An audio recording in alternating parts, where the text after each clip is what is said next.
모두 예외 조건일 경우 바로 특정 기능을 수행하고 빠져나가기 위해서 만들어 놓은 것들이라면 이제는 실제로 재생하기 위한 부분이 들어가도록 합니다. 두 개의 변수를 사용하기 위해서 선언을 합니다. 이는 읽기 정보, 읽는 횟수라든지 읽은 데이터 개수라든지 하는 정보를 저장하기 위한 데이터입니다. 그 다음에 fread라는 C에서 제공하는 기본적인 파일을 다루기 위한 라이브러리를 호출합니다. 그래서 다음과 같이 파일이라고 실제 재생하고자 하는 소스 데이터에 파일을 읽어서 버퍼 데이터라는 곳에 저장하도록 합니다. 그리고 얼만큼 읽었는지를 바이트 리드라는 변수로 반환하도록 합니다. 그리고 나서 반환된 값이 0보다 클 경우, 즉 어떤 데이터를 읽었을 경우 그에 대한 조건에 맞으면 아랫부분을 처리하도록 합니다. 먼저 다음과 같이 읽은 데이터가 해당하는 사이즈에 비례하는지를 확인합니다. 모두 연산을 통해서 0이 아닐 경우 비례하지 않는 거기 때문에 나머지 값이 0이 아닌 경우에는 다음과 같이 로그 메시지를 출력하도록 합니다. 이렇게 확인한 이유는 디코딩을 위해서 필요한 패킷 사이즈가 앞에서 정의를 해놨는데 다음과 같이 188, 한 번에 스트리밍을 위해서 데이터 패킷 사이즈가 188로 고정해놨는데 이 값이 읽은 데이터가 이 배수에 해당하는지를 확인하도록 합니다. 그래서 나누어 떨어지지 않을 경우는 맨 마지막에 있는 패킷이 완전한 것이 아니기 때문에 이 해당 패킷을 버리도록 합니다. 이렇게 버린 동작을 수행하기 위해서 일단 패킷 리드라는 변수에다가 실제 읽은 것을 하나의 패킷 사이즈로 나누도록 합니다. 그러면 몇 개의 패킷인지가 결정되고 그 패킷의 개수가 다음과 같은 변수에 저장이 됩니다. 읽은 패킷의 개수에서 사이즈만큼 곱해서 버퍼 사이즈를 결정한 다음에 실제로 콜러라고 앞서 입력값 중에서 해당 콜백 함수 입력값으로 이 콜백을 호출하는 인터페이스를 입력을 받았습니다. 그래서 이 인터페이스에서 제공하는 inQ라는 어떤 큐에다가 데이터를 집어넣을 수 있는 하위 메소드를 호출하도록 합니다. 그 메소드를 호출할 때 입력값들을 다음과 같이 실제 큐에 들어가고자 하는 입력 데이터 그리고 이러한 버퍼의 사이즈 같은 것을 입력받아서 큐에다가 넣는 동작을 수행하도록 합니다. 그리고 다음과 같이 어셋 함수를 통해서 결과 데이터가 실제 앞서 저장한 반환 데이터하고 일치하는지를 확인해서 일치하지 않을 경우에는 뭔가 프로그램을 잘못 만든 것을 파악해서 경고를 띄우도록 합니다. 이제 값을 읽은 것이 0보다 크지 않을 경우 어떤 문제가 예외 상황이 발생했을 경우를 처리하기 위해서 else 문을 집어넣도록 합니다. 다음과 같이 end of 파일의 끝이라든가 아니면 입출력에 문제가 발생했을 경우 해당하는 읽은 결과 값이 0일 것입니다. 그래서 이럴 경우에 다음과 같은 것을 처리하도록 합니다. 다음과 같은 오픈맥스에서 제공하는 자료형인 버퍼 아이템이라는 것을 이용해서 배열 데이터를 선언합니다. 두 개의 데이터가 들어갈 수 있는 것을 선언해서 첫 번째 배열의 구조체에 해당하는 아이템 키는 다음과 같은 미리 정해진 이것도 오픈맥스에서 제공하는 end of 시그널 다음과 같은 시그널 정보를 입력받고 사이즈는 0으로 넣습니다. 이러한 것들은 미리 약속된 방식으로 처리해서 뭔가 버퍼에다 정보를 넣도록 합니다. 이러한 정보를 다음과 같이 앞서 읽은 데이터를 큐에 넣듯이 해당 데이터를 마찬가지로 큐에다가 넣도록 합니다. 그러면 나중에 큐를 처리할 때 다음과 같이 시그널을 판단해서 어떤 상태인지를 확인할 수 있을 것입니다. 그래서 이럴 경우 끝에 도달했다는 플래그 값을 참으로 바꿔놓도록 합니다. 그래서 뭔가 읽었을 때 파일을 읽고 버퍼 큐에다 넣도록 하는데 예외 상황에 해당하는 정보를 넣도록 합니다. 이제 마지막으로 exit라는 라벨을 붙인 다음에 다음과 같이 락을 걸어놨던 것을 다시 언락시키는 기능을 수행하는 함수를 호출하고 빠져나가도록 합니다. 이 exit라는 라벨이 앞서 여러 가지 예외 조건에서 바로 고우통을 써서 점프했는데 이 해당하는 라벨이 다음과 같은 exit라는 라벨입니다. 그래서 이렇게 예외 조건일 경우에 먼저 해당하는 조건을 확인하기에 앞서서 필요한 플래그 데이터들을 모두 락을 걸어놨습니다. 다른 스레드에서 사용하지 못하도록 락을 걸어놓은 것을 모두 이 부분에 와서 풀어놓음으로써 이제 이런 독점으로 사용했던 데이터들을 모두 해제하도록 하는 부분을 넣으면 모두 끝나게 됩니다. 이렇게 콜백 함수를 모두 구현을 했습니다. 콜백 기능은 결과적으로 버퍼에다가 버퍼 데이터를 읽어서 이 데이터를 큐에다가 넣는 동작을 수행했습니다. 두 번째로 만들 콜백은 스트리밍 정보가 변경되었을 때 자동적으로 호출되는 스트림 체인지 콜백이라는 함수를 만들도록 합니다. 이는 스트림 정보를 처리하는 인터페이스인 마찬가지로 이러한 콜백을 호출하는 콜러, 앞서 3개의 인터페이스를 정의해놓고 사용하기로 했는데 여기서 스트림 정보를 담당하는 인터페이스를 콜러로 해서 다음과 같은 이벤트 아이디와 스트림 인덱스, 이벤트 데이터, 이벤트 컨텍스트 정보를 입력을 받도록 합니다. 먼저 입력받은 이벤트 아이디 값을 판단해서 다음과 같은 정보일 경우에 해당하는 부분을 처리하도록 합니다. 도메인이라는 데이터를 선언하고 콜러, 즉 앞서 스트림 정보를 인터페이스에서 다음과 같이 제공하는 쿼리 스트림 타임이라는 메소드를 호출해서 이러한 도메인 정보를 취득합니다. 그래서 이런 취득된 도메인 정보가 다음과 같은 함수 값일 경우에 아랫부분을 처리합니다. 그래서 이번에는 쿼리 스트림 인포메이션이라는 메소드를 호출해서 스트림에 관련된 데이터를 질의하도록 합니다.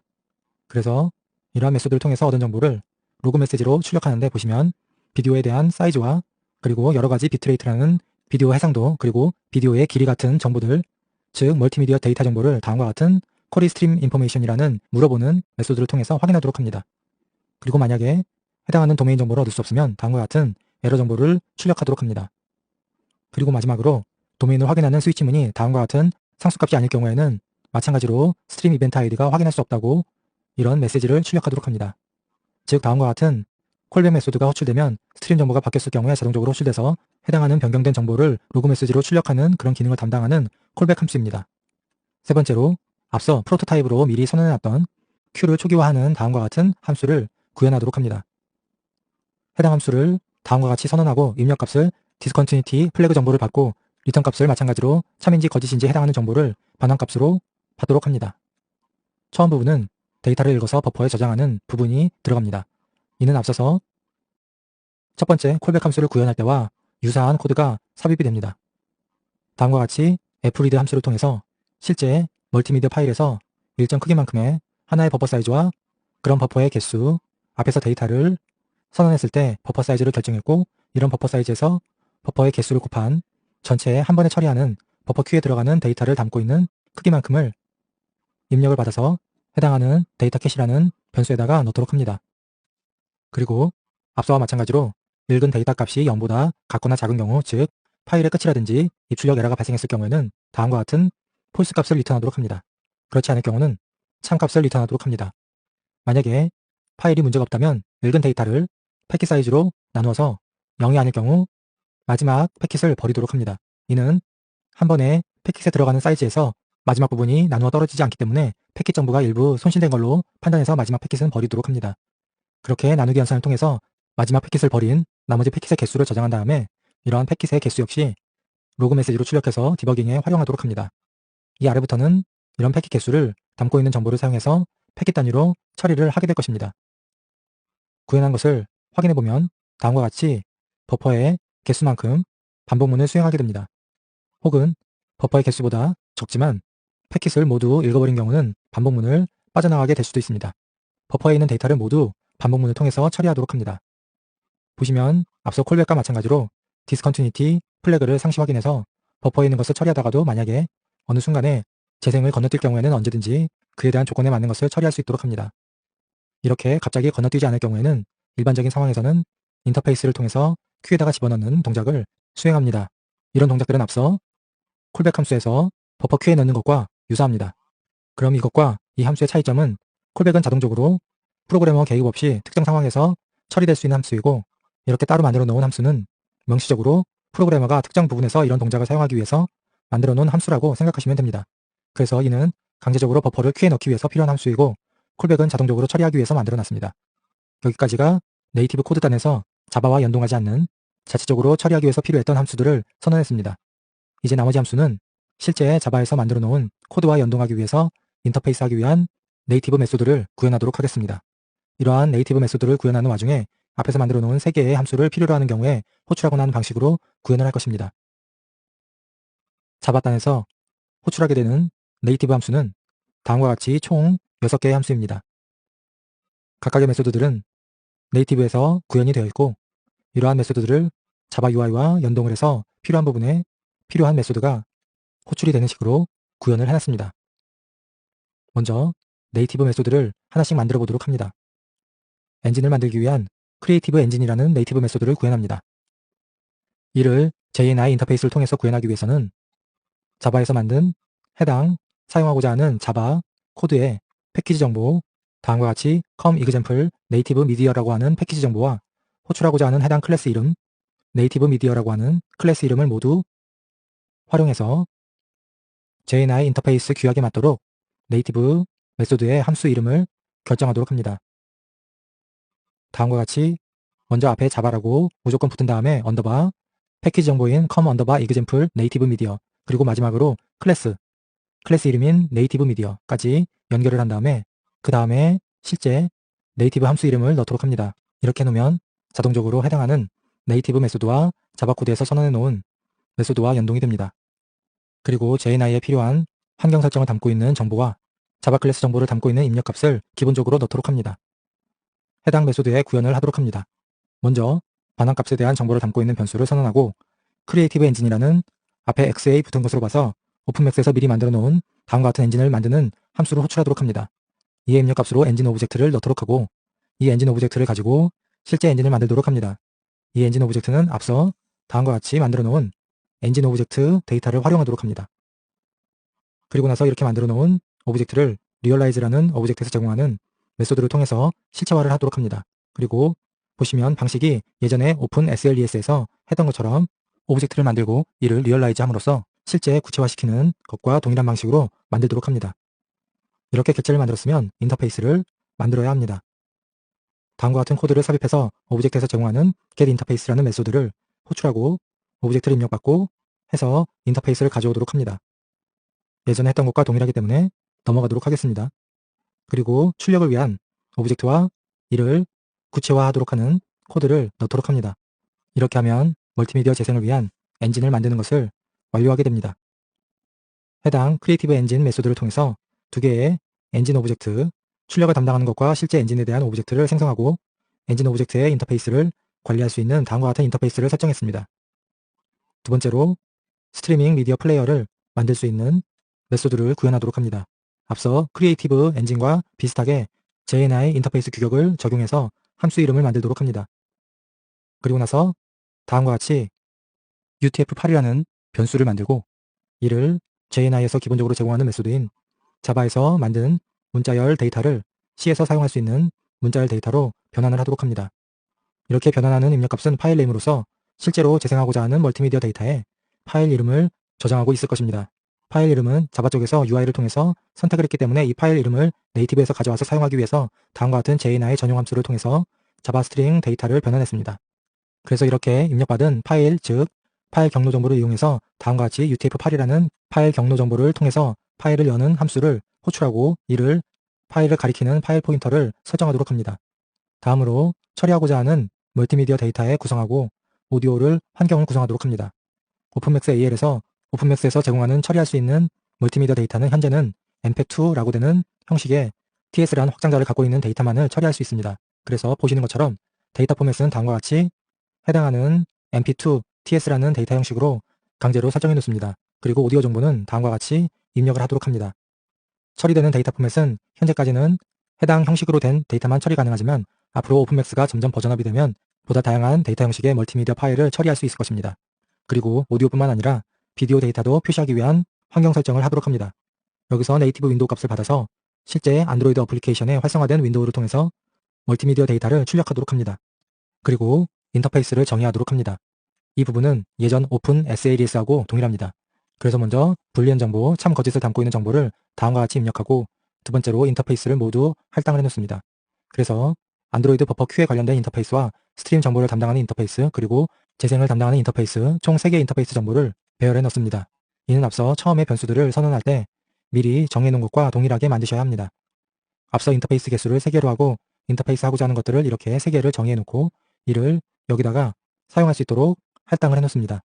멀티미디어 재생에 대한 필요한 모든 환경 설정이 앞서 정의가 되어 있다면 이렇게 정의된 결과를 바탕으로 미리 만들어 놓은 엔진에서 제공하는 크리에이티브 미디어 플레이어라는 메소드를 호출해서 각종 오디오 싱크, 비디오 싱크, 그리고 데이터 소스, 플레이어 오브젝트 같은 정보를 입력받아서 미디어 플레이어를 만들도록 합니다.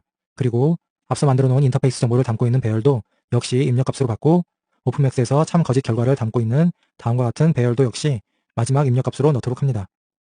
이렇게 되면 멀티미디어의 초기화가 준비가 끝나게 됩니다. 그리고 나서 이제 더 이상 필요 없어진 파일 네임이라고 앞서 컨버트 기능을 통해서 자바 스트링 데이터를 C에서 사용할 수 있는 스트링으로 바꿨는데 이를 다시 해제해주는 코드를 넣도록 합니다. 이렇게 넣어주는 이유는 여기서 만들어 놓은 데이터들은 자동적으로 자바의 가비지 컬렉션에 의해서 사용하지 않더라도 회수가 되지 않기 때문에 강제적으로 모두 비활성화 시켜주셔야지 메모리를 보다 효율적으로 관리할 수 있게 됩니다. 앞서 크리에이티브 미디어를 통해서 플레이어라는 오브젝트를 만들었고 이런 오브젝트에 대한 정보를 다음과 같이 저장하도록 했습니다. 이런 오브젝트를 실체화시키기 위해서 다음과 같이 리얼라이즈라는 메소드를 통해서 앞서 엔진 오브젝트를 만들고 실체화시키고 아웃풋 오브젝트를 만들고 실체화시킨 것처럼 플레이어 오브젝트도 실체화를 시켜서 정말로 사용할 수 있도록 준비를 합니다. 그리고 이제 플레이어에 대한 인터페이스 역시 추가하도록 합니다. 플레이어에는 총 4개의 인터페이스가 추가가 됩니다. 그래서 앞서 엔진을 만들 때 사용했던 3개의 인터페이스 플레이, 버퍼큐, 스트림 인포메이션 해당하는 인터페이스를 마찬가지로 추가하고 난 다음에 플레이어만을 위해서 필요한 볼륨을 담당하는 인터페이스를 하나 더 추가함으로써 총 4개의 인터페이스를 플레이어 오브젝트에 추가합니다. 플레이어 오브젝트에 인터페이스까지 추가하게 되면 이제 버퍼를 담당하는 콜백, 앞서 만들어 놓은 2개의 콜백 함수를 필요할 때마다 자동적으로 호출하기 위해서 콜백을 해당 플레이어 오브젝트에 등록하도록 합니다. 먼저 콜백 이벤트가 언제 호출될지를 결정하는 이벤트 마스크를 설정하도록 합니다. 콜백을 호출하는 경우는 버퍼에 관련된 특정 상황에서 호출되기 때문에 플레이어에서 만든 버퍼 큐 인터페이스를 콜러로 받고 이런 특정 상황, 버퍼 큐 이벤트가 처리될 때만 콜백이 호출되도록 마스크를 해놓습니다. 그 다음에 이제 실제로 콜백을 등록하는 코드를 추가합니다. 다음과 같이 먼저 첫 번째 레지스터 콜백이라는 메소드를 통해서 다음과 같은 콜백을 부르고자 하는 인터페이스인 플레이어 버퍼 인터페이스와 실제 호출되는 콜백 함수의 이름을 넣도록 합니다. 그래서 안드로이드 버퍼 큐 콜백이라고 앞서 처음에 만들었던 콜백 함수를 호출하도록 합니다. 이렇게 등록만 해놓고 다음과 같은 마스킹을 설정해 놓으면 이 마스크에 해당하는 이벤트가 발생할 때만 자동적으로 호출이 되도록 합니다. 그리고 두 번째 스트림 체인지 콜백이라는 메소드를 호출한 다음에 이는 플레이어 스트림 정보에 관련된 인터페이스를 담당하는 다음과 같이 플레이어 오브젝트에 두 번째로 추가했던 인터페이스인 플레이어 스트림 정보에 관련된 인터페이스를 콜러로 받은 다음에 두 번째로 만든 콜백 함수인 스트림 체인지 콜백이라는 콜백 메소드를 등록해서 비디오 정보가 바뀌었을 때 자동적으로 해당 함수가 호출되도록 합니다. 나머지 부분은 먼저 다음과 같이 인큐 이니셜 버퍼라는 세 번째로 만들었던 함수를 호출해서 버퍼를 초기화하도록 합니다. 세 번째로 만든 함수인 해당 함수를 호출해서 버퍼에서 파일을 읽은 다음에 처음 부분의 데이터를 차례대로 큐에 넣어놓고서 초기화 작업을 진행하도록 합니다. 그 다음부터는 이제 콜백 함수가 자동적으로 필요할 때마다 호출돼서 큐에다가 데이터를 채우게 될 것입니다. 여기서는 처음이기 때문에 처음에만 강제로 큐에다가 데이터를 넣도록 합니다. 이런 큐에 데이터를 넣는 작업이 끝나게 되면 플레이어 인터페이스에서 제공하는 setPlayState라는 메소드를 통해서 멀티미디어 재생 상태를 멈춤 상태로 해놓습니다. 그리고 볼륨 인터페이스를 통해서 볼륨 값을 0으로 해놓습니다. 그리고 난 다음에 이제 멈춰놨던 플레이어를 다시 재생하는 메소드를 호출해서 버퍼에 넣어둔 멀티미디어 데이터를 재생하도록 합니다. 계속해서 나머지 네이티브 메소드를 차례대로 구현합니다. setPlaying Streaming Media Player는 플레이 상태를 확인해서 정지된 상태에서는 재생을 하고 재생 중일 때는 멈추는 그러한 기능을 수행하는 코드를 넣도록 합니다. 함수는 다음과 같이 구현이 됩니다. 먼저 앞서서 참 거짓 정보를 담고 있는 변수를 입력받은 다음에 먼저 플레이어 인터페이스가 생성되어 있다면 다음과 같이 상태를 바꿔주는데 이 부분을 통해서 플레이어 상태가 참이면 재생을 멈추도록 하고 거짓이면 재생을 하도록 합니다. 그리고 난 다음에 결과값을 확인하고 빠져나가게 되면 됩니다. 간단하게 setPlayState라는 인터페이스를 활용해서 재생을 하거나 멈추는 기능을 구현을 했습니다. 다음 네이티브 메소드인 셧다운은 말 그대로 모두 종료하기 위한 작업들을 수행하는 함수입니다. 해당 네이티브 메소드를 다음과 같이 구현합니다. 먼저 destroy 메소드를 통해서 플레이 오브젝트를 제거하고 관련된 인터페이스, 레퍼런스를 모두 초기화를 합니다. 그리고 나서 output mix 오브젝트를 초기화하고 엔진 오브젝트를 초기화합니다. 그리고 파일을 닫은 다음에 네이티브 윈도우를 현재 화면에 표시하고자 하는 윈도우를 해당 멀티미디어를 재생하는 오픈맥스에서 만든 현재 스레드에서 놔주게 됩니다. 보시는 것처럼 처음 만들었을 때와 역순으로 제거를 해주는 작업을 넣어주셔야지 안정적으로 종료가 됩니다. 다섯 번째 네이티브 메소드인 setSurface 메소드를 구현합니다. 이는 실제로 안드로이드 어플리케이션에서 특정 서피스 영역으로 멀티미디어 데이터를 재생하기 위해서 화면 표시되는 영역을 결정하는 메소드입니다. 다음과 같이 간단하게 네이티브 윈도우 from surface라는 함수를 호출함으로써 네이티브 윈도우를 획득할 수 있습니다.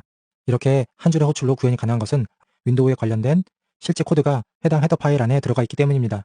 이는 제이나에서 공통적으로 사용하도록 지원을 해주고 있기 때문에 다음과 같은 함수를 호출함으로써 화면이 멀티미디어 데이터를 출력하고자 하는 서피스 영역을 획득할 수가 있습니다. 마지막으로 스트리밍 데이터를 되돌릴 수 있는 리와인드 스트리밍 미디어 플레이어 메소드를 구현합니다. 다음과 같이 플레이어 인터페이스가 존재하고 파일이 생성되어 있으면 먼저 락을 걸도록 합니다. 앞에 디스컨티뉴티 정보 때문에 다른 스레드에서 이 값을 마음대로 바꾸지 않도록 락을 건 다음에 디스컨티뉴티 상태이고 파일의 끝이 아니라면 계속해서 다음과 같은 스레드 기다리는 코드를 수행하도록 해서 반복해서 기다리고 있습니다. 이를 통해서 콜백 함수가 자동적으로 호출되기를 기다리고 있는 것입니다. 그래서 콜백이 호출돼서 자동적으로 플레이어와 버퍼큐를 모두 초기화시키고 앞으로 되돌리는 작업이 끝날 때까지 기다린 다음에 이러한 것이 끝나게 되면 락을 걸어놨던 것을 해제를 하고 빠져나가게 됩니다. 네이티브 메소드 구현이 모두 끝나게 되면 이제 최종적으로 이렇게 구현된 네이티브 메소드를 라이브러리화 시키도록 합니다. 이를 위해서 빌드 설정을 추가하도록 합니다. 해당 JNI 폴더에다가 파일을 새로 생성합니다. 파일 이름은 안드로이드라고 붙이고 mk를 확장자로 합니다. 그 다음에 빌드 설정에 관련된 코드를 삽입하도록 합니다. 기존의 다른 네이티브 라이브러리를 만들었을 때와 동일하게 기본적으로 들어가는 매크로를 추가하고 모듈 이름을 넣도록 합니다. 네이티브 미디어 JNI라고 붙였으며 이 라이브러리를 만들기 위해서 필요한 소스 파일을 추가합니다. 이렇게 만든 파일 이름을 추가하고 기본적으로 같이 라이브러리화되는 필요한 것들을 추가해 줍니다. 여기서 오픈맥스 관련된 헤더 파일을 사용했기 때문에 관련된 라이브러리를 다음과 같이 추가해 줍니다. 그리고 로그라는 정보도 활용했기 때문에 마찬가지로 로그도 추가하고 안드로이드 네이티브 윈도우에 관련된 헤더 파일도 사용했기 때문에 그에 관련된 라이브러리 역시 추가해 줍니다. 이번 시간에는 FFmpeg 라이브러리를 안드로이드 NDK에서 가져와서 적용할 수 있는 실습을 해보도록 하겠습니다. FFmpeg는 오디오 및 비디오에 대한 녹화, 재생, 스트리밍을 처리하는데 사용할 수 있는 크로스 플랫폼 라이브러리와 애플리케이션을 포함하는 오픈소스 프로젝트 중에 하나입니다. 통합 코덱을 제공함으로써 하드웨어적으로 디코딩 할 수 없는 여러 가지 동영상, 비디오 혹은 오디오 파일들을 소프트웨어적으로 디코딩이 가능하도록 해주는 라이브러리입니다. 이번 실습에서는 미리 안드로이드용으로 컴파일된 FFmpeg 라이브러리를 가져와서 NDK를 이용해서 어떻게 연동할 수 있는지에 대한 방법을 알아보도록 하겠습니다. 이를 위해서 플레이어 엔진을 만들어 보겠습니다. 흔히 동영상 파일이라고 하는 것들은 대부분 오디오와 비디오 데이터가 여러 가지 형식의 코덱으로 압축된 상태입니다.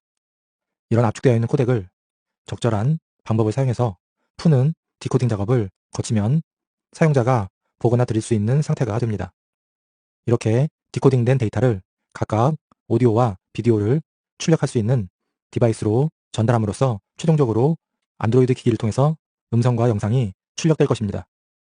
그러면 먼저 동영상 파일을 파싱해서 디코딩하는 부분을 어떻게 구현하는지 알아보도록 하겠습니다. 먼저 안드로이드 프로젝트를 생성한 다음에 적절하게 이름을 붙여서 자바 코드를 생성을 합니다.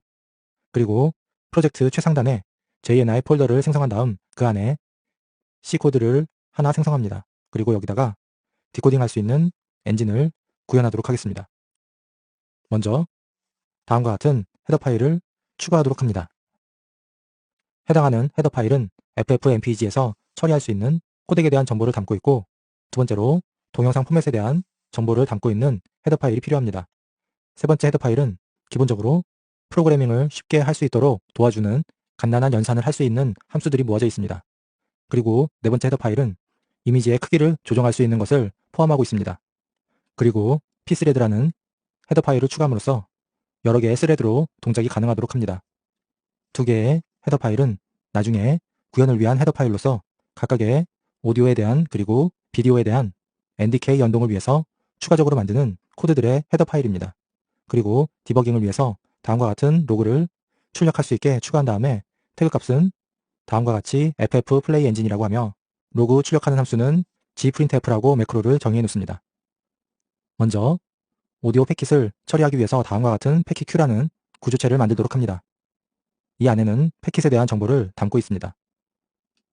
이렇게 패킷Q로 이루어진 데이터를 선언한 다음에 초기화 작업을 진행합니다.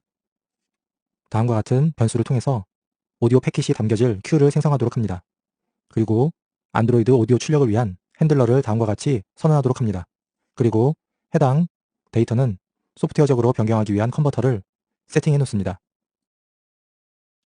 해당 함수는 Q를 초기화하는 함수입니다. 그래서 다음과 같이 메모리를 할당하고 그 다음에 해당하는 Q에 동시에 하나의 스레드가 돌아가기 위해서 락을 초기화하는 그리고 여러 가지 스레드에 대한 조건 변수를 초기화하기 위한 함수를 호출하도록 합니다. 계속해서 패킷을 Q에다가 넣는 함수를 구현하도록 합니다. 그래서 입력 데이터는 Q와 패킷 데이터를 입력받습니다. 그래서 다음과 같이 메모리를 할당하고 일반적으로 자료 구조에서 리스트 방식을 사용해서 먼저 최근 들어온 데이터가 Q의 맨 끝으로 삽입할 수 있도록 다음과 같이 구현을 하고 패킷의 개수와 Q의 사이즈를 새로 들어온 패킷의 사이즈를 더함으로써 다음과 같이 구현을 하도록 합니다. 그 다음으로 반대로 Q의 맨 앞에 있는 데이터를 꺼내서 가져올 수 있는 함수를 구현하도록 합니다. 그래서 다음과 같이 Q에서 가장 첫 번째 맨 앞에 있는 패킷을 가져온 다음에 이 값을 리턴하도록 합니다. 그리고 Q에서 값을 꺼낼 때마다 사이즈를 빼낸 데이터만큼 감소시키도록 합니다. 그리고 Q에 있는 패킷의 개수 역시 감소시키도록 합니다. 그리고 나서 중요한 부분 중에 하나인 오디오를 디코딩할 수 있는 함수를 구현하도록 합니다. 다음과 같이 필요한 변수를 선언한 다음에 먼저 루프를 돌면서 사이즈가 0보다 큰 경우에 한해서 다음과 같은 오디오 코덱을 디코딩할 수 있는 함수를 실행함으로써 디코딩 동작을 수행하도록 합니다. 디코딩 함수를 실행했을 때 디코딩된 데이터 사이즈를 다음과 같은 변수에 저장이 되는데 이 값만큼 해당 변수를 감소시킴으로써 이 값이 큰 동안에만 반복문을 수행하기 때문에 결과적으로 입력받은 오디오 데이터가 모두 디코딩 될 때까지 반복문 연산을 수행하게 될 것입니다. 디코딩 할 수 있는 데이터가 모두 디코딩이 끝나게 되면 다음과 같이 큐에 있는 다른 디코딩 하고자 하는 패킷 데이터를 가져오는 앞서 만들어놨던 함수를 호출함으로써 큐에서 새로운 데이터를 꺼내고 난 다음에 오디오를 디코딩할 수 있는 동작으로 돌아갑니다. 이렇게 해서 디코딩할 게 모두 큐에서 사라질 경우에는 해당하는 루프문을 빠져나오도록 조건을 주어놨습니다. 이렇게 해서 오디오 데이터를 디코딩하는 함수가 구현이 되었습니다. 다음으로 오디오 태스크라고 하는 오디오를 디코딩할 수 있는 콜백 함수를 구현합니다. 루프를 계속 돌면서 오디오 디코딩하는 작업을 수행하게 됩니다. 해당 콜백 함수가 호출이 되면 보시면 디코드 오디오라는 함수가 호출되는데 여기서 실제로 앞에서 만든 이 함수가 실행이 될 것입니다. 그래서 결론적으로 버퍼에 있는 만큼의 오디오 데이터를 디코딩하는 작업을 콜백 형식으로 실행이 되도록 만들어놨습니다. 그리고 버퍼에 있는 데이터를 모두 처리할 수 있도록 버퍼와 버퍼 인덱스를 계산하는 부분이 들어가 있습니다. 오디오에 대한 디코딩하는 작업이 모두 작업에 관련된 함수가 구현이 됐으면 이제 디코딩된 오디오 데이터를 실제로 재생할 수 있는 함수를 구현하도록 합니다. 다음과 같이 플레이라는 함수를 만들어서 디코딩된 오디오 데이터를 재생을 하도록 합니다. 이를 위해서 안드로이드에서 제공하는 오디오를 처리하기 위해서 오디오 플링거라는 서비스가 필요한데 이러한 것을 시작하기 위한 다음과 같은 함수를 호출하도록 합니다. 그리고 계속해서 반복문을 돌면서 오디오 태스크 작업을 수행하기 위한 함수를 호출하는데 이 함수는 앞서 만든 다음과 같은 콜백 함수입니다. 그래서 계속 반복하면서 큐에 있는 데이터를 가져와서 오디오 데이터를 디코딩할 것입니다. 이렇게 디코딩된 오디오 데이터를 안드로이드에서 제공하는 오디오 트랙에다가 쓰면서 출력을 하는데 이를 위한 함수는 다음과 같은 함수입니다. 해당하는 안드로이드에서 제공하는 함수를 사용해서 오디오를 트랙에다가 출력하도록 합니다. 그리고 나서 더 이상 출력할 게 없을 경우에는 오디오 플링거 서비스를 종료하는 부분을 수행하고 에러가 발생했을 경우에도 오디오 플레이를 끝내는 부분을 처리하도록 합니다.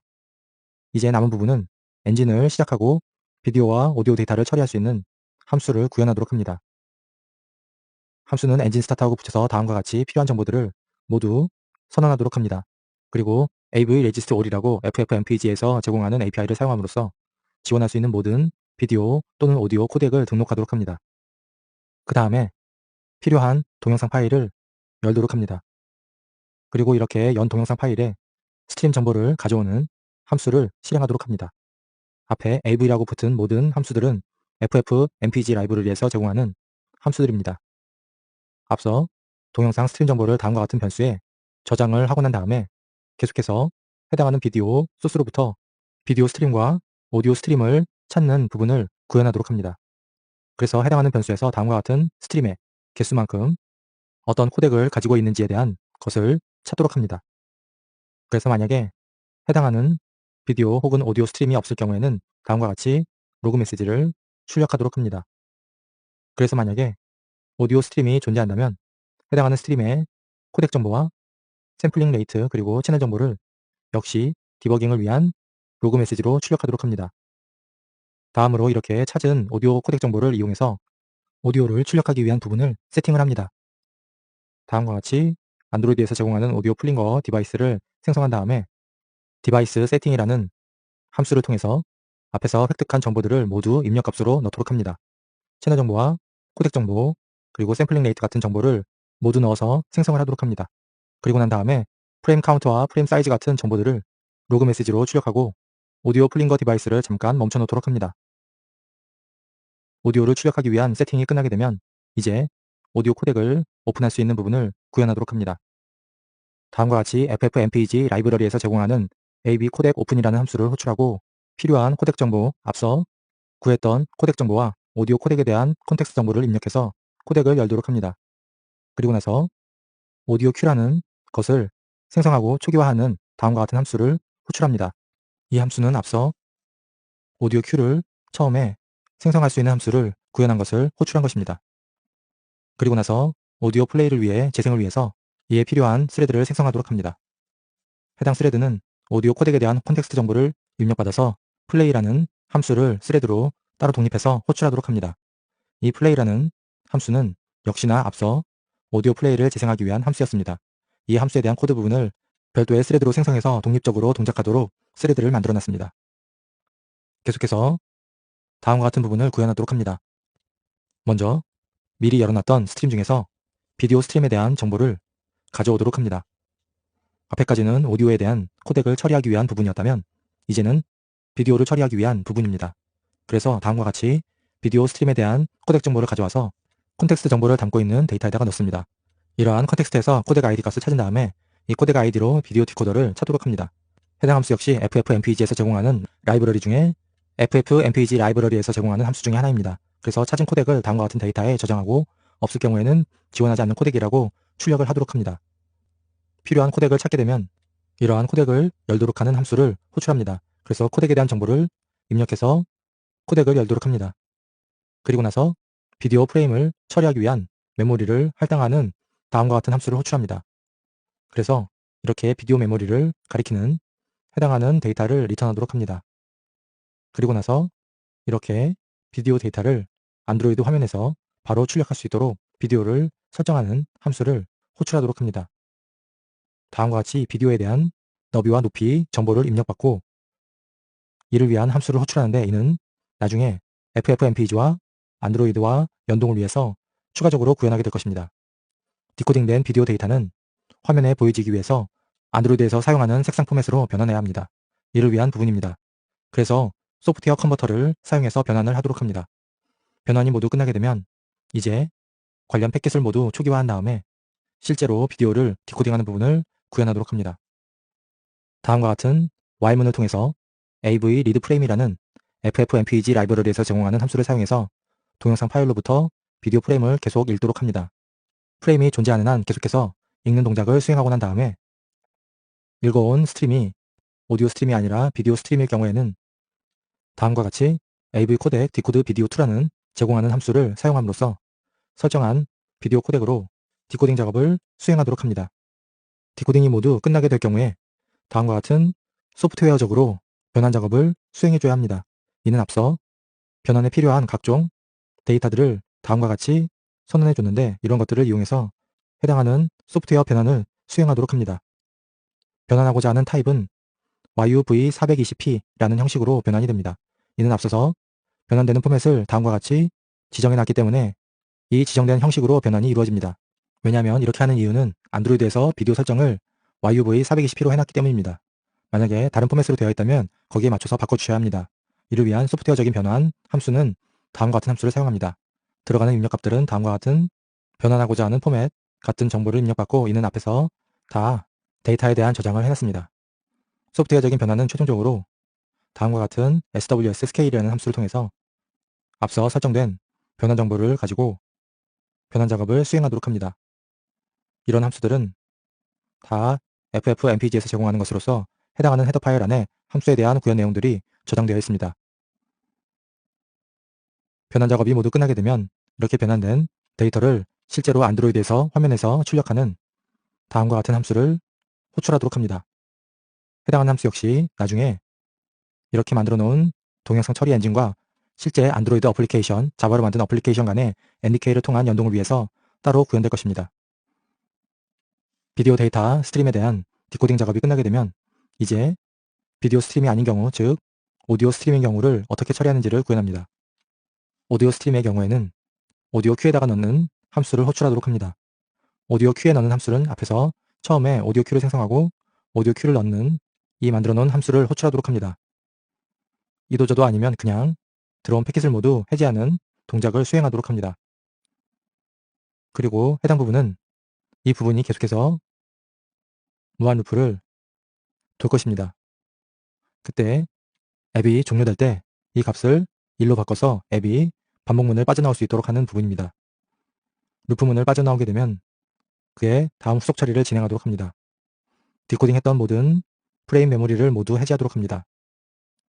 그리고 나서 열었던 비디오 코덱을 닫도록 합니다. 그리고 열었던 비디오 파일 역시 닫도록 합니다. 그리고 마지막으로 안드로이드 비디오와 오디오 서비스를 모두 종료하도록 합니다. 그리고 다음과 같은 함수를 호출하는데 앞서 설명 안 하고 넘어갔던 HO로 붙은 3개의 함수는 다른 C 파일을 생성해서 구현을 하게 될 것입니다. 이 부분은 해당 엔진과 안드로이드와 연동을 위해서 필요한 함수들입니다. 이렇게 기본적으로 엔진 구현이 모두 끝나게 됐습니다. 자바 코드에서 다음과 같은 엔진 스타트라는 네이티브 함수를 실행하게 되면 바로 엔진이 시작이 되면서 입력받은 동영상 파일을 디코딩해서 오디오와 비디오로 분리해서 디코딩 작업이 끝나게 되면 이를 실제 안드로이드에서 화면과 음성으로 출력할 수 있도록 연결해주는 역할을 모두 수행하게 될 것입니다. 이제 계속해서 방금 만들어 놓은 엔진과 실제 안드로이드 오디오 디바이스와 연결을 위해서 필요한 랩핑 하기 위한 코드를 추가하도록 합니다. 이를 위한 래퍼를 위해서 다음과 같이 오디오 플링거 래퍼라는 헤더 파일과 오디오 플링거 래퍼라는 C++라는 파일을 만들도록 합니다. 이렇게 만들어 놓은 헤더 파일은 앞서 처음에 오디오 연결을 위해서 포함시키도록 합니다. 헤더 파일에서는 오디오 플링거 서비스를 위한 각종 함수들에 대한 프로토타입을 정의해 놓도록 합니다. 이를 통해서 네이티브로 된 오디오 플링거 서비스를 활용할 수가 있게 됩니다. 그리고 이러한 함수들을 소스 파일로 구현하도록 합니다. 해당 코드는 오픈으로 공개된 코드로서 오디오 트랙에 관련된 각종 클래스의 멤버 변수를 보다 쉽게 사용하기 위해서 재정의된 코드입니다. 그래서 이 코드를 이용해서 멀티미디어 관련 처리를 할 때 여러 곳에서 가져와서 사용할 수 있는 유용한 코드라고 할 수 있습니다. 코드가 방대하기 때문에 중요한 부분만을 확인해보면 먼저 다음과 같이 오디오 트랙을 핸들링할지 혹은 오디오 싱크를 핸들링할지를 정의해 놓고 있습니다. 그리고 그 아랫부분도 이렇게 미리 정의한 매크로를 사용해서 실제 오디오 플링거 함수를 안드로이드에서 오디오 트랙 혹은 오디오 싱크 클래스에서 제공하는 함수를 호출하는 것을 확인할 수가 있습니다. 오디오 플링거 디바이스를 세팅하는 랩핑 함수는 쭉 가보면 원래 실제로 구현되는 부분은 다음과 같이 오디오 플링거 트랙이라는 앞서 미리 정의해놓은 매크로를 사용해서 실제 해당하는 클래스에 있는 set이라는 메소드를 그대로 호출하는 것을 확인할 수가 있습니다. 마찬가지로 다른 함수들도 미리 만들어진 매크로에서 그대로 해당하는 자바 클래스에 있는 실제 함수를 호출하는 것을 확인할 수 있습니다. 즉, 이러한 실제 자바 쪽에서 사용하는 오디오 플링거에 관련된 클래스 메소드들을 네이티브에서 사용하기 위해서는 항상 다음과 같은 코드가 필요한데 이를 하나의 함수로 랩핑함으로써 이 함수 이름만 엔진 같은 곳에서 호출하게 되면 알아서 자바단에 있는 클래스의 메소드를 호출할 수 있도록 편하게 만들어 놓은 것들입니다. 그래서 앞에 래퍼라는 이름이 붙어 있는 것입니다. 이번에는 엔진과 안드로이드 비디오와 연결하는 부분을 추가하도록 합니다. 앞서서 추가했던 오디오 플링거 래퍼 함수들이 기존에 안드로이드에서 제공하는 오디오 트랙 혹은 오디오 싱크 클래스의 메소드들을 네이티브에서 쉽게 사용하기 위해서 한 번 더 쉬운 것이라면 서피스 플링거 래퍼 함수 역시 기존에 안드로이드에서 제공하는 서피스 플링거를 네이티브 단에서 보다 쉽게 사용하기 위해서 추가해 놓은 랩핑 함수들입니다. 헤더 파일에서는 다음과 같은 필요한 랩핑 함수들의 프로토타입을 정의해 놨습니다. 그래서 4개의 함수가 구현이 되어 있는데 비디오 서피스를 세팅하는, 그리고 비디오를 준비하는, 비디오를 해제하는, 그리고 실제로 비디오를 출력하는 4개의 함수를 구현하도록 합니다. 이런 메소드들은 앞서 엔진을 개발할 때 군데군데 사용이 되었습니다. 비디오를 디코딩하고 재생하는 것을 담당하는 비디오 엔진 스타트라는 함수 안에서 먼저 다음과 같이 재생하고자 하는 파일에 코덱 정보를 입력해서 비디오를 준비하는 다음과 같은 함수가 앞으로 구현하게 될 함수 중에 하나이고, 계속해서 실제로 디코딩된 비디오 데이터를 안드로이드 화면으로 출력하기 위해서 필요한 함수 역시 랩핑 함수입니다. 그리고 함수를 해당 엔진이 끝날 때 비디오를 해제하는 부분 역시 랩핑 함수입니다. 랩핑 함수의 구현은 다음과 같습니다. 먼저 기본적으로 필요한 헤더 파일들과 로그를 출력하는 부분, 그리고 각종 전역 변수를 추가해 주도록 합니다. 그 다음에 랩핑 함수 중에 하나인 다음과 같은 HO 비디오 프리페어라는 함수를 구현합니다. 해당 함수는 화면에 출력되는 화면의 크기와 출력 포맷을 설정하는 부분입니다. 그래서 화면의 크기에 대한 정보값을 입력을 받고 컬러 포맷 정보 역시 입력받도록 합니다. 여기서 주의 깊게 보셔야 할 부분이 출력되는 컬러 포맷을 다음과 같이 YCBCR420P라고 되어 있습니다. 이렇게 설정한 포맷으로 인해서 앞서 비디오 디코딩 작업을 수행할 때 소프트웨어적으로 변환을 한다고 했었습니다. 그래서 YUV420P로 잡았는데 이 부분이 변경된다면 이 부분 역시 그에 맞도록 변경을 해주셔야 합니다. 그리고 두 번째 래핑 함수는 set video surface라는 함수입니다. 이 함수의 기능은 자바 쪽 어플리케이션에서 서피스를 설정하고 화면을 출력하는 서피스를 획득한 다음에 이러한 서피스를 네이티브에 있는 실제 디코딩하는 엔진과 연결을 하기 위해서 필요한 함수입니다. 세 번째 래핑 함수는 종료를 할 때 연결됐던 것을 해제하기 위한 기능을 수행하는 함수입니다. 마지막으로 네 번째 래핑 함수는 실제로 안드로이드 화면에서 디코딩된 데이터를 출력하기 위한 함수입니다. 그래서 디코딩 완료된 데이터를 서피스 메모리에 복사를 하는 작업을 통해서 화면에 출력을 가능하도록 해줍니다. 지금까지 네이티브단에서 FFmpeg 라이브러리를 연동해서 오디오와 비디오를 디코딩해서 안드로이드 화면에 출력하고 음성을 출력하는 것에 필요한 중요한 엔진에 관련된 코드와 연동을 위해 오디오와 비디오 래핑을 위한 4개의 코드를 새로 생성했습니다. 이제 JNI 인터페이스를 사용해서 자바와 네이티브 코드 간의 연동을 하기 위한 관련 메소드들을 추가하도록 하겠습니다. 이를 위해서 JNI 폴더 아래에다가 ffplay JNI라는 C코드 하나를 생성하도록 합니다. 그리고 나서 헤더 파일은 다음과 같은 헤더 파일을 추가합니다. JNI 연동을 위해서 해당하는 헤더 파일과 실제 화면의 출력을 위한 네이티브 윈도우에 관련된 헤더 파일, 그리고 방금 만들었던 서피스 플링거 래퍼를 사용하기 위한 헤더 파일을 추가합니다. 그리고 로그 메시지 출력을 위해서 다음과 같은 매크로를 생성한 다음에 필요한 JNI 관련 메소드들을 구현하도록 합니다. 먼저 FFplay 코드에서 엔진 스타트라는 함수를 사용하기 위해서 다음과 같이 해당 함수를 익스턴으로 가져온 다음에 먼저 첫 번째 JNI 인터페이스인 Create Streaming Media Player라는 네이티브 메소드를 정의합니다. 그리고 JNI 규격에 따라서 연동하고자 하는 자바 쪽 패키지 이름과 실제 메인 액티비티 이름을 앞에다가 접두어로 붙여주도록 합니다. 앞에 이렇게 붙인 이유는 계속해서 설명드렸지만 해당 패키지 이름과 액티비티 이름을 차례대로 넣은 것입니다. 그래서 해당 네이티브 메소드가 자바 쪽에서 호출이 된다면 로그 메시지를 출력하고 해당하는 실제 동영상 파일 경로를 자바 문자 형식으로 된 값으로 받은 다음에 이를 C에서 사용할 수 있도록 변환을 시켜주고 이 동영상 경로를 로그 메시지를 출력하고 동영상 경로에 입력받아서 엔진 스타트라는 구현한 함수를 호출하도록 합니다. 그렇게 되면 해당 동영상을 입력받아서 디코딩 작업을 수행해서 다시 안드로이드 어플리케이션 화면으로 출력하는 작업을 하게 될 것입니다. 두 번째 네이티브 메소드는 종료를 하는 기능을 수행하는 메소드입니다.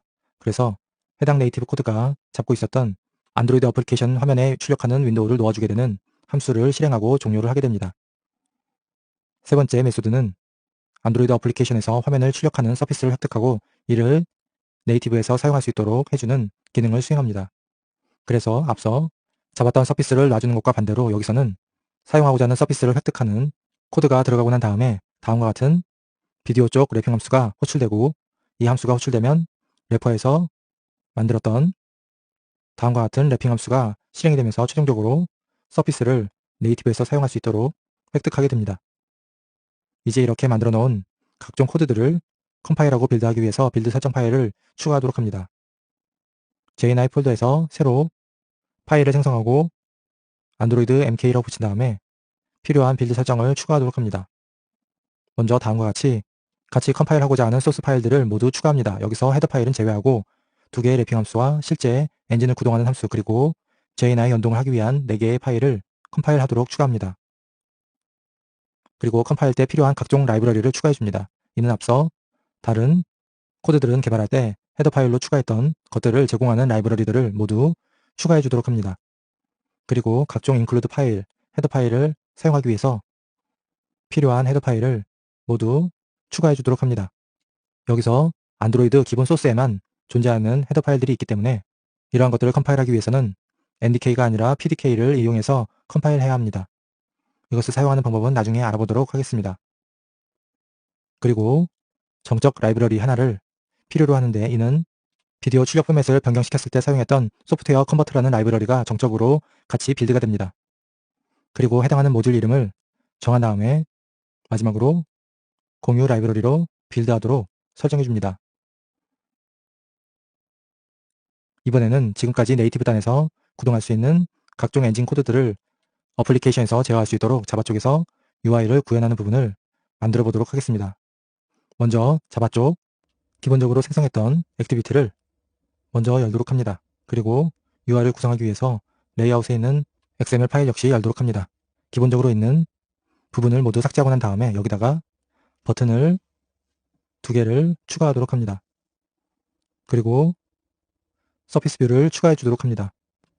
어드밴스드 팔레트에 있는 서피스 뷰를 가져다가 놓은 다음에 해당하는 뷰의 크기를 설정하도록 합니다. 꽉 차게 출력하기 위해서는 오른쪽 버튼을 누른 다음에 레이아웃 너비를 매치 페어런트로 맞춰주고 높이를 다음과 같이 매치 페어런트로 해주게 되면 화면에 꽉 차게 서피스 뷰가 생성이 됩니다. 그리고 첫 번째 버튼의 이름을 다음과 같이 바꿔주도록 합니다. 두 번째 버튼을 스타트라고 붙이도록 합니다. 생성된 UI 객체를 자바 코드에서 가져다가 활용하도록 합니다. 먼저 버튼을 눌렀을 때 동작을 지정하도록 합니다. 이 부분에다가 다음과 같이 버튼을 인식을 해서 버튼 누른 곳을 정보를 전달받게 되면 다음과 같이 해당하는 네이티브 메소드를 호출하도록 하면 됩니다. 크리에이티브 스트리밍 미디어 플레이어라는 네이티브 메소드는 앞서 JNI 함수에서 첫 번째로 해당하는 함수입니다. 그래서 엔진을 시작하기 위한 네이티브 메소드를 호출하도록 합니다. 그리고 다른 버튼인 피니시 버튼을 눌렀을 경우에 다음과 같은 피니시라는 역시 JNI 인터페이스를 통해서 피니시 버튼을 누르게 되면 해당 온클이 됐던 스레드를 종료하도록 합니다. 그래서 어플리케이션을 끝내도록 합니다.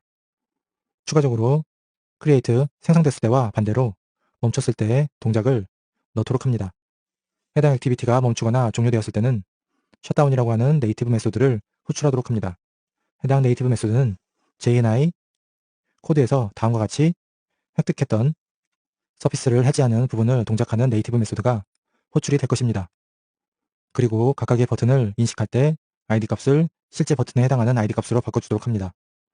스타트할 때 버튼은 다음 버튼이고 ID 값은 버튼 2로 되어 있습니다. 이 값을 그대로 넣어주도록 합니다. 피니시 역시 해당 버튼에 해당하는 ID 값으로 바꿔주도록 합니다. 그리고 각각의 UI를 사용하기 위해서 버튼에 해당하는 헤더 파일과 뷰에 해당하는 헤더 파일 역시 추가해 주도록 합니다. 추가를 위해서는 오류난 곳에 버튼을 클릭하고 임포트를 사용하면 자동적으로 추가가 됩니다. 그리고 네이티브 메소드를 실행하기 위해서 재생하고자 하는 동영상 파일의 경로를 다음과 같은 소스 스트링이라는 변수에다가 넣도록 해놨습니다. 그래서 앞부분에다가 해당 동영상 파일의 경로를 추가해 줍니다. 그래서 재생하고자 하는 비디오 데이터의 경로를 추가해 주고 해당 문자열 변수를 위에서 선언해 주도록 합니다. 그리고 각종 네이티브 메소드들을 자바 쪽에서 사용하기 위해서 다음과 같이 네이티브 메소드를 프로토타입을 선언하고 그 다음에 시스템 클래스에서 제공하는 로드 라이브러리라는 것을 호출해서 사용하고자 하는 네이티브 라이브러리 이름을 입력하고 이를 해당 어플리케이션을 실행할 때 불러오도록 합니다. 그래서 이 라이브러리 이름은 앞서 빌드 작업은 수행했을 때 만들고자 하는 이름에 lib를 뺀 다음과 같은 이름을 넣도록 합니다. 계속해서 서피스 영역에서 실제로 동영상을 재생하기 위해서 이러한 부분을 처리하는 코드를 삽입하도록 합니다.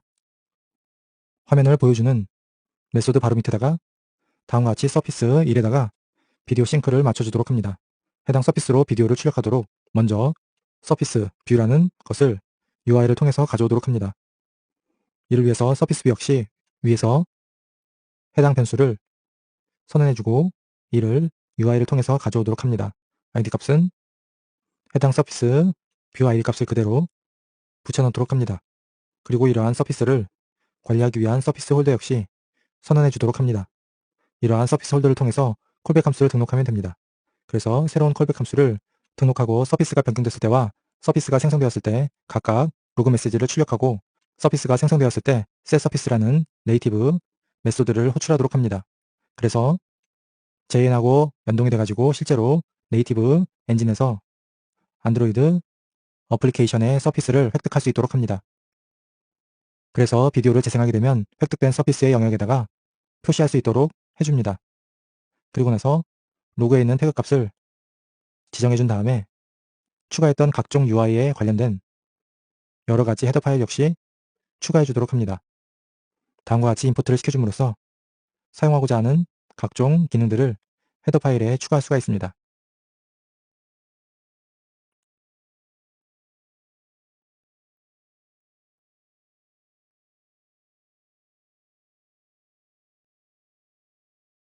마지막으로 버튼까지 임포트를 시켜주도록 합니다. 이번 시간에는 안드로이드에서 제공하는 PDK, 즉 플랫폼 디벨롭먼트 킷을 사용해서 안드로이드 어플리케이션을 개발할 수 있는 방법에 대한 실습을 해보도록 하겠습니다. 기본적으로 안드로이드를 기반으로 어플리케이션을 개발할 때 총 3가지 개발 킷을 제공을 합니다. 먼저 가장 기본적으로 SDK를 제공하는데 소프트웨어 디벨롭먼트 킷의 약자입니다. 주로 자바 코드를 가지고 UI를 만들고 구글에서 제공하는 안드로이드 API를 사용해서 어플리케이션 레벨에서 개발을 할 수 있는 툴을 제공합니다. 그리고 지금까지 실습을 했던 NDK가 있습니다. 네이티브 디벨롭먼트 킷의 약자로서 C 또는 C++와 같은 네이티브 코드를 사용해서 개발을 가능하게 해줍니다. 그리고 SDK에서 제공하는 자바 코드와는 JNI라는 인터페이스를 통해서 서로 정보를 주고받을 수 있도록 지원을 해줬습니다. 마지막으로 방금 말씀드린 PDK는 SDK와 NDK를 포함하는 개발 킷으로서 오픈소스로 되어 있는 안드로이드 전체의 개발 코드 소스를 활용해서 어플리케이션을 개발할 수 있도록 지원을 해주는 툴입니다. 이렇게 PDK를 사용하면 SDK와 NDK만으로도 구현할 수 없는 여러 가지 기능을 사용할 수가 있습니다. 주로 리눅스 커널과 멀티미디어 같은 프레임워크에서 제공하는 여러 가지 기능들을 이용해서 어플리케이션을 개발할 수 있도록 지원을 해줍니다. PDK를 사용하기 위해서는 윈도우즈에서 사용할 수 있는 게 아니라 리눅스에서 개발이 가능합니다. 그래서 윈도우 운영체제에서 리눅스를 사용하기 위해서는 가상머신 소프트웨어를 설치한 다음에 이 가상머신 위에다가 리눅스 운영체제를 구동을 해서 PDK를 사용해야 합니다. 가상머신 소프트웨어 중에서 VMware라는 회사에서 무료로 일반 사용자들을 위해서 VMware 플레이어라고 하는 툴을 제공하고 있습니다. 툴을 다운로드 받기 위해서는 다음과 같은 URL로 접속한 다음에 맨 아랫부분에 보시면 데스크탑 엔드 유저 컴퓨팅 부분에 VMware 플레이어라는 곳이 있습니다. 여기서 다운로드를 받도록 합니다. 설치를 하고 난 다음에 실행을 시키면 운영체제를 추가로 설치를 해야 합니다. 설치하고자 하는 운영체제는 개인 용도로 많이 사용하는 우분투를 사용하도록 합니다. 우분투는 최근에 나온 버전이 아닌 오래전부터 검증이 된 12버전을 사용해서 PDK 개발을 하도록 합니다. 다음과 같은 주소로 접속한 다음에 우분투 12 LTS라는 버전을 다운로드 받도록 합니다. 우분투 12.04 데스크탑이라는 파일명으로 된 ISO 확장자를 가지고 있는 파일을 다운로드 받도록 합니다. 두 종류의 ISO 파일이 있는데 이는 자신이 사용하고 있는 윈도우 운영체제가 64비트라면 다음과 같은 파일을 받고 32비트라면 다음과 같은 파일을 다운로드 받도록 합니다. 보시는 화면은 실제로 VMware 플레이어를 설치하고 실행시킨 다음에 우분투 12버전의 리눅스 운영체제를 설치한 화면입니다.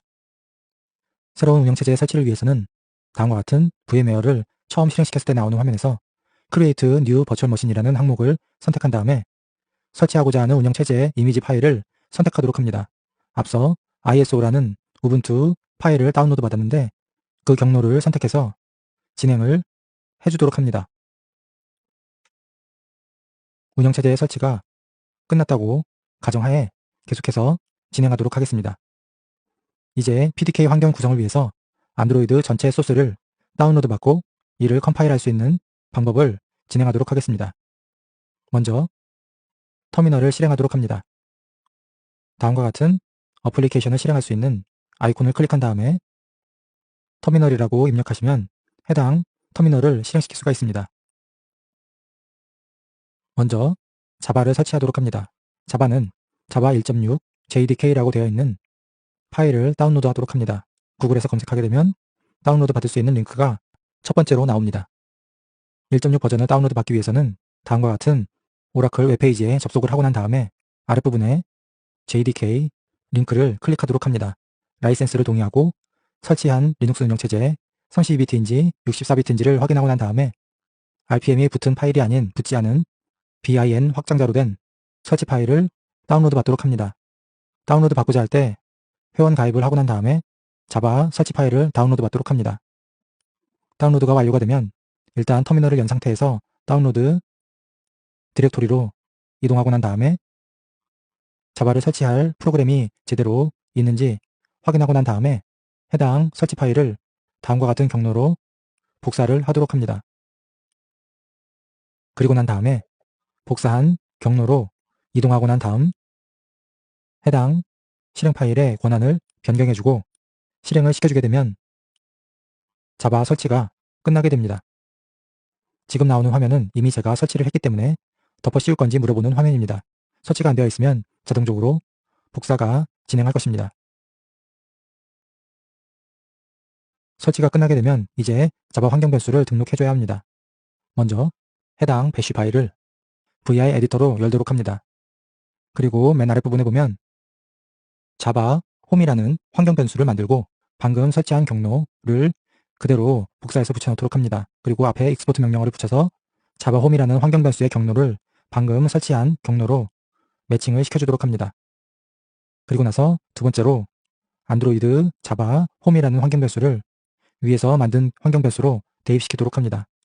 다음과 같은 명령어를 추가를 하고 난 다음에 vi를 종료시키기 위해서 ESC 버튼을 누른 상태에서 콜론을 입력합니다. 그리고 나서 WQ라고 입력을 하면 저장이 완료가 됩니다.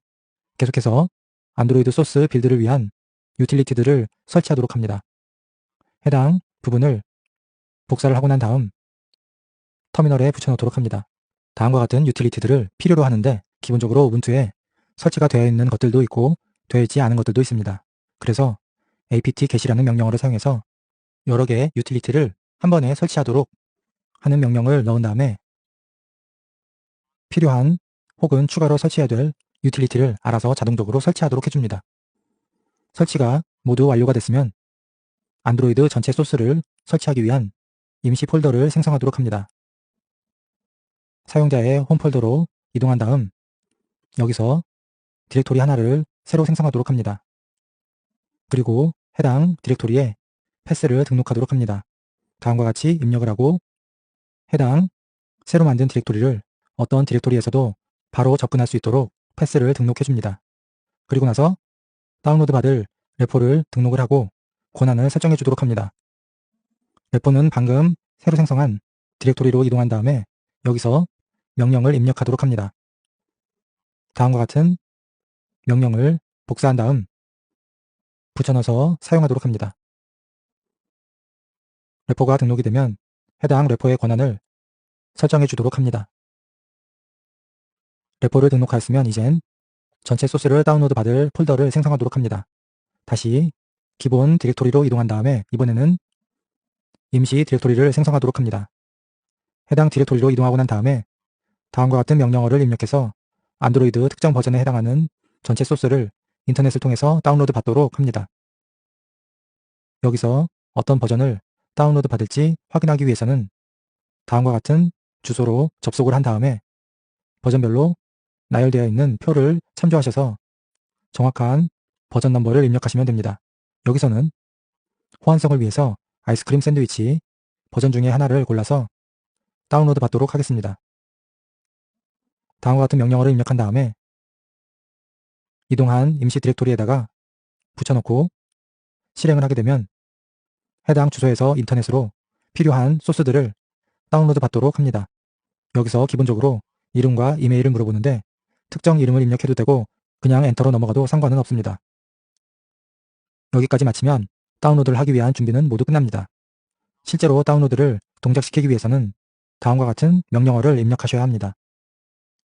이게 속도가 많이 느리기 때문에 동시에 여러 개의 파일을 다운로드 받도록 옵션을 넣어주도록 합니다. J라고 붙이고 3개의 파일을 동시에 받도록 입력을 해주면 가장 빠르게 다운로드 할 수 있습니다. 실제로 다운로드 시간은 꽤 오래 걸리며 몇 시간 정도 소모를 하게 될 것입니다. 오랫동안 기다린 다음에 모두 완료가 되면 다운로드 받은 전체 소스를 컴파일하고 빌드하는 작업을 이어서 하도록 합니다. 중간에 멈추게 되더라도 다시 똑같은 명령을 입력하게 되면 다운로드 받은 만큼 이후로부터 계속해서 진행이 가능하도록 해줍니다. 여기서는 원활한 실습 진행을 위해서 미리 다운로드 받은 것을 가지고 빌드하는 작업을 진행하도록 하겠습니다. 다음과 같은 디렉토리에 이미 안드로이드 소스들을 다운로드 받았습니다. 전체 소스를 다운로드하게 되면 다음과 같은 디렉토리들이 있는 것을 확인할 수가 있습니다. 빌드 작업을 진행하기 앞서서 안드로이드 명령 셋을 먼저 등록해 주도록 합니다. 다음과 같은 명령을 입력하도록 합니다. 점을 입력하고 한 칸 띄운 다음에 빌드 디렉토리 내에 있는 환경 설정이라는 쉘 스크립트를 실행하도록 합니다. 이 상태에서 make를 입력하고 엔터를 누르게 되면 안드로이드 전체 소스를 컴파일하고 빌드를 하게 될 것입니다. 역시 소스를 다운로드 받을 때와 마찬가지로 동시에 하고자 하는 작업을 선택해 줄 수가 있습니다. 원하는 동시 작업 개수를 선택해 주고 엔터를 누르게 되면 숫자에 해당하는 만큼 빠르게 처리가 됩니다. 다만 사용하는 컴퓨터의 프로세서 개수에 맞춰서 알맞은 수를 입력해야 합니다. 사용하는 컴퓨터의 코어 개수가 쿼드코어라면 4 이상의 값을 넣을 수도 있고 듀얼코어라면 2나 3을 넣어주도록 합니다. 그리고 한 가지 주의하셔야 할 게 실제 PC와 다르게 가상머신에서 실행을 했기 때문에 이 가상머신에서 몇 개의 프로세서를 사용하는지 선택한 거에 따라서 그에 해당하는 코어 개수에 맞도록 옵션을 넣어주도록 합니다. 가상머신을 사용하는 코어 개수를 확인하기 위해서는 가상머신 세팅에 들어가 보면 프로세서를 몇 개를 쓸지를 결정할 수가 있습니다. 여기에 선택한 코어에 맞도록 동시 작업을 옵션으로 넣어주셔야지 무리가 없게 진행이 됩니다. 실제로 빌드를 진행하다 보면 여러 번 에러 메시지를 출력하고 컴파일 작업이 멈추게 될 것입니다. 그래서 미리 안드로이드 소스 일부를 수정을 해놓고 빌드 작업을 수행하면 이런 에러 메시지를 사전에 예방할 수가 있습니다. 그래서 어떤 부분들을 수정을 하고 나서 컴파일을 해야 될지를 알아보도록 합니다. 이렇게 안드로이드 소스를 컴파일할 때 수정하는 부분은 어떤 버전을 사용하느냐에 따라서 각각 경우가 다릅니다. 여기서는 아이스크림 샌드위치 버전을 기반으로 수정을 하는 것을 설명드리지만 기타 다른 버전의 안드로이드 소스를 빌드할 때는 해당하는 안드로이드 버전을 검색 엔진을 통해서 찾아보면 어떤 부분들을 수정을 해야지 컴파일할 때 에러를 해결할 수 있는지를 찾아서 적용을 해주셔야 합니다. 첫 번째 에러를 해결하기 위해서 먼저 에디터로 다음과 같은